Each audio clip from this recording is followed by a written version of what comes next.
You are looking at Julian's pronunciation guide, where we look at how to pronounce better some of the most mispronounced words in the world, like this other curious word. But how do you say what you're looking for today? Let's learn once and for all how to pronounce this word correctly.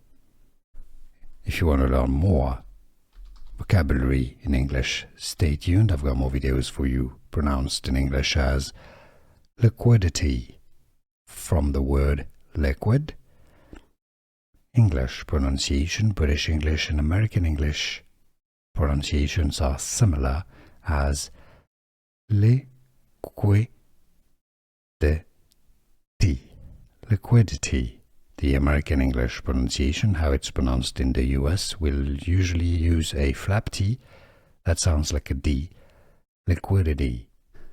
Here are more videos on how to pronounce more confusing words and names too many mispronounced. Like this video if you found it useful. I appreciate your support. I'll see you soon and thanks for watching.